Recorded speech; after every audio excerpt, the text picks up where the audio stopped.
원달러 환율이 폭락하다. 엄청나게 떨어졌습니다. 밤새도 떨어졌습니다. 하루 새 원달러 환율 하락폭이 14.8원입니다. 굉장히 많이 떨어졌죠. 하루 사이에 말입니다. 예, 14.8원이면요. 이게 그렇게 낮은 수치는 아니에요. 하루 동안의 변동폭 말입니다. 예, 2022년 11월 11일에 마이너스 59.1원이라는 예, 어떤 최악의 어떤 하루 변동폭이 있었거든요. 그 이후로 말입니다. 예, 20원씩 30원씩 올라갔다가 또 20원씩 30원씩 떨어지고 이렇게 롤러코스터 장세를 계속 보이고 있거든요. 지난 3월 23일만 하더라도 29.4원이 떨어졌습니다. 그리고 지난 6월 13일에는 16.9원이 떨어졌고요. 이번에는요 14.8원이 떨어진 겁니다.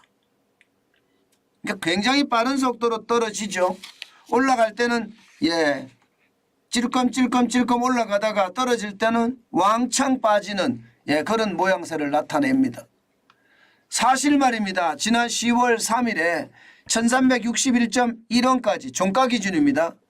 1361.1원까지 올라갔다가 지금 한 달 만에 떨어진 것을 보면 2.03% 27.6원이 빠졌습니다.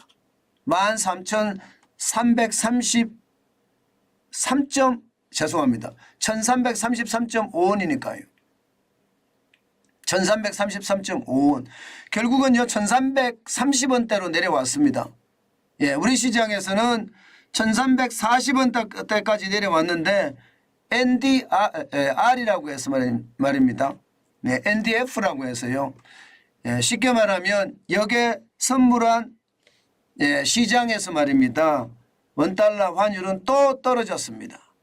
1333.5원까지 말입니다. 아마 오늘 시장에서도 많이 떨어지겠죠. 뭐. 예, 그만큼 말입니다.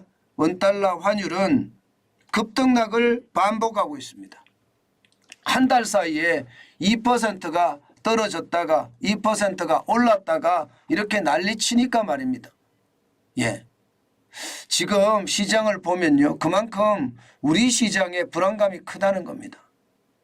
물론 이렇게 환율이 작년 10월 25일에 1442.2원까지 올라갔다가 11월 달에 또 쭉 떨어졌던 것처럼 올해도 마찬가지 10월에 예, 굉장히 많이 올라갔다가 11월에 또 빠지고 있는 것. 작년과 패턴을 굉장히 비슷하게 만드는데요. 뭐 일반적으로 10월에 많이 떨어지고 11월에 올라가고 이런 것은 꼭 아닙니다. 그런데 요행이 말입니다. 예, 그런 어떤 모양새를 만들어냈습니다. 자, 그러면 왜 이렇게 떨어질까요? 기본적으로는요. 미국의 기준금리의 영향을 굉장히 많이 받았습니다. 미국의 기준금리는 예, 최상단이 5.5%였는데 동결시켰습니다. 올 들어 세 번째 기준금리 동결이었고요. 예, 그러니까 기준금리가 동결된다는 것은 간단하게 말하면요. 현재 달러 상태를 가만히 둔다는 이야기. 현재 달러 상태를. 예, 현재 달러 상태를 가만히 둔다는 이야기는 예, 지금까지 하는 대로 연방준비제도는 채권이나 예, 혹은 MBS라고 하는 주택저당증권을 팔아서 시중에서 통화량을 좀 끌어들이고 있는 정도만 하겠다 이런 뜻입니다. 게다가 미국의 국채금리 10년물 국채금리가 워낙 많이 올랐기 때문에 이미 기준금리를 올린 것과 마찬가지다. 예, 그렇기 때문에 기준금리는 동결하는 게 맞다. 기준금리를 동결하니까요. 우리나라 시장에서는요. 환율에 엄청난 영향을 미친 겁니다. 게다가 말입니다.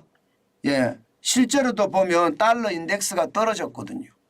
예, 지금 11월 2일 기준으로 어제까지만 하더라도 106을 예, 고수를 했는데 오늘은 105.99입니다. 예, 105.99. 106에서 105로 빠졌습니다.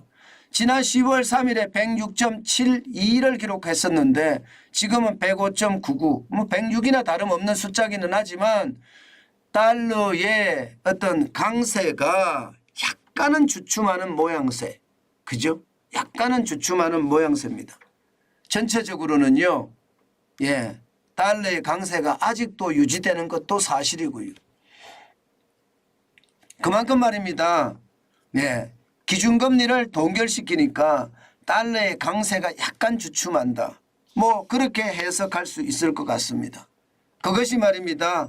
예, 우리 원달러 환율에 굉장히 크게 영향을 미쳤다. 이렇게 저는 해석을 합니다. 중요한 것은 여러분, 사실 원달러 환율이요. 이거 예측하기 굉장히 힘듭니다. 전체 큰 흐름은 이해할 수 있는데요. 한번 등락이 일어나면 이거 감당 안 됩니다. 뭐 말씀드렸다시피 요즘 대한민국 환율은 뭐 등락 자체가 워낙 큰 폭으로 왔다 갔다 하기 때문에 진짜 조심하셔야 돼요. 작년 11월에 59.1원이 떨어지기도 하고요. 예, 12월 6일에는 26.3원이 올라가기도 했습니다. 그리고 지금 올해 들어서도 마찬가지 지난 3월 23일에 29.4원까지 떨어지기도 했었잖아요. 떨어질 때는 인정사정 없이 바닥이 없이 떨어지고 올라갈 때는 예, 뭐 찔끔찔끔은 하지만 영차 올라가서 확 떨어지고 영차 올라가서 확 떨어지고 예, 그런 어떤 모습을 보인다는 것. 반드시 우리는 예, 환율에 달러에 투자할 때는 알고 계셔야 된다는 점이고요. 특히 말입니다. 2022년부터 보면 원달러 환율의 변동폭이 굉장히 큽니다. 지금 이 그래프에서 보시는 것처럼 2018년에는 예, 4.1원이었거든요. 4.1원 연간 변동폭을 보면 말입니다. 예, 평균이죠, 평균. 2021년에도 3.6원이었습니다. 그런데 작년에는 6.3원이죠. 올해는 상반기까지 6.2원입니다. 이만큼 환율 자체가 등락을 예, 굉장히 거듭한다는 뜻입니다.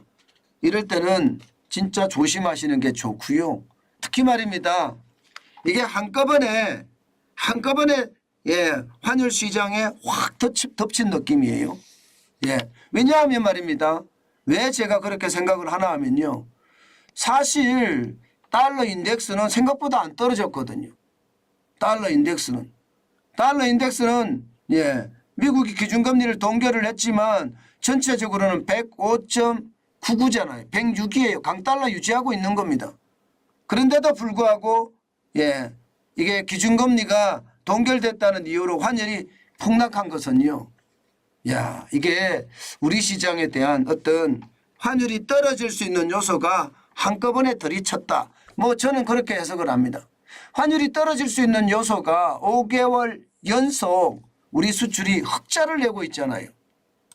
예, 흑자를. 그것이 말입니다. 저는 굉장히 영향을 많이 미쳤을 거다. 물론 뭐 그때도 영향을 바로 미쳐야 되는데 그러면 그때는 왜 안 미쳤냐 이렇게 이야기할 수가 있는데요. 시장이라는 게 그렇습니다. 꼭 말입니다. 그때 영향을 미치는 것은 아닙니다. 그만큼 말입니다. 예, 시장은요 두고 있다가 어느 순간에 확 들이치는 그런 모습을 보이거든요. 실제로 말입니다. 무역 적자가 흑자가 5개월 연속 일어났잖아요. 5개월 연속. 제가 그때 말씀을 드렸잖아요. 놀라운 반전이 있었다고. 6월, 7월, 8월, 9월, 10월 계속 무역 흑자를 내고 있습니다. 특히 말입니다. 10월에 16억 3,600만 달러는요. 불황형 흑자가 아니라 이제 불황형 흑자의 딱지까지 뗐습니다. 수출은 플러스로 돌아섰고요. 예, 수입은 마이너스긴 하지만 기본적으로 작년에 에너지 가격이 워낙 많이 올란 탓에 마이너스가 된 거라고 봐야 되거든요. 그런 측면에서 본다면 지금 예, 우리나라로 달러가 계속 쏟아져 들어온다는 이야기가 되는 거예요. 달러가. 예, 이렇게 되면 여러분 경상수지는 더 좋아질 겁니다. 경상수지가 좋아지면 국내에 달러의 반입량이 그만큼 는다는 이야기인데 그렇게 달러의 반입량이 느는 것까지도 한꺼번에 예, 이게 시장에서 반응을 해서 원달러 환율이 이렇게까지 떨어지는 거다. 원화값이 강세라는 뜻이잖아요. 그죠? 원화값이 강세. 그만큼 달러가 시장에 많으면요. 더 많은 달러를 주고 원화를 사야 됩니다. 예, 게다가 우리 시장까지 외국인까지 돌아온 모양새거든요. 오늘까지 돌아올란지 모르겠는데요. 미국의 어떤 주식시장이 폭등하는 것을 보면 오늘도 외국인들이 우리 시장에 돌아올 모양새거든요. 그러면 환율의 변동폭은 더 커질 겁니다. 그만큼 말입니다. 시장에서요. 원화값의 강세가 계속 될 거다 이렇게 예상을 합니다. 뭐 연말에는요. 1310원이나 아예 초반대까지 이야기를 할 정도니까 시장은 더 두고 봐야 됩니다. 물론 여러분 아직도 블랙스완이 많습니다. 시장은 어떻게 움직일지 모릅니다. 그중에서도 말입니다. 이스라엘과 하마스 전쟁 이것이 말입니다. 확전이 되면 될수록 시장에는 큰 위협이 될 거거든요. 반드시 생각해야 되는 잠재적 위험 중에 하나입니다. 그만큼 말입니다. 심각하다 생각이 들고요. 또한 말입니다. 중국이 미국 국채를 더 내다 파는 그러면서 시장에서 금을 더 많이 사들이는 그런 사태가 또 발생을 하면요. 아마도 국채 시장의 위협은 또 될 거고요. 그만큼 시장 전체적으로는요. 환율에 대한 변동성이 더 커질 수 있다는 것 반드시 생각하시고 시장에 적응하는 게 맞다 이렇게 생각합니다. 일반적으로요. 환율은 신도 못 맞춘다고 이야기를 합니다. 그 정도로 환율을 맞추기가 어렵다는 뜻이에요. 그래서 저 같은 경우는요.